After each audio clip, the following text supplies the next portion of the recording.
Match শেষের দৃশ্যই বলে দিচ্ছিল জয়টা কতটা স্বস্তির। ড্রেসিং রুমের সামনে অপেক্ষা করছিল টিম বাস। একে একে বের হচ্ছিলেন ঢাকা ক্যাপিটালসের ক্রিকেটাররা, হালকা আড্ডা, হাসি আর ফোনে চোখ রেখে।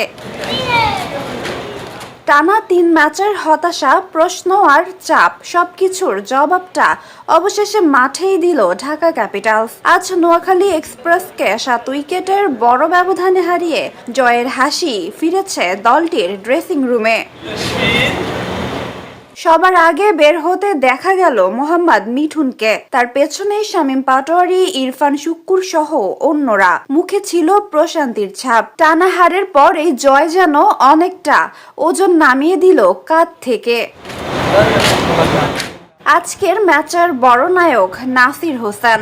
ব্যাট হাতে ছিলেন অনবদ্য। ৫০ বলে ৯০ রানের দায়িত্বশীল ইনিংসে একাই ম্যাচের মোড় ঘুরিয়ে দেন এই অভিজ্ঞ ব্যাটার।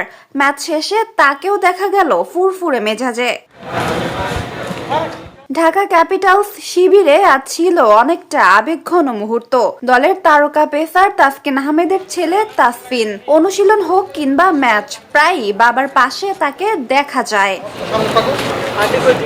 আজও ম্যাচ শেষে ড্রেসিং রুমের সামনে টিম বয়দের সঙ্গে অপেক্ষা করছিল তাসফিন। চোখে একটাই অপেক্ষা, বাবা কখন বের হবেন। কিছুক্ষণ পর ড্রেসিং রুম থেকে বের হন তাসকিন আহমেদ। দেখা হয় বাবা ছেলের। এক পাশে যখন জয়ের উচ্ছ্বাস, অন্য পাশে ঠিক উল্টো চিত্র। নোয়াখালী এক্সপ্রেসের ড্রেসিং রুম থেকে বের হন ক্রিকেটাররা বিষণ্ণ মুখে। হায়দার আলীদের মুখে নেই হাসি। কোচ তালহা জুবায়ের, পেসার হাসান মাহমুদ সহ পুরো দলকেই দেখা যায় নীরবে বাসে উঠতে। আজকের এই হার মানে নোয়াখালী এক্সপ্রেসের জন্য টানা ৫ ম্যাচে ৫ হার। টুর্নামেন্টে এখনো জয়ের মুখ দেখেনি দলটি।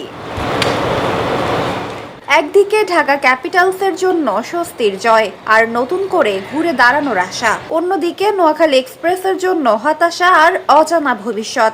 বিপিএল এ প্রতিটি ম্যাচেই গল্প বদলায়। আজকের গল্পটা লিখে দিল ঢাকা ক্যাপিটালস। নাজিফা তাসনিম, ক্রিকেট ৯৭।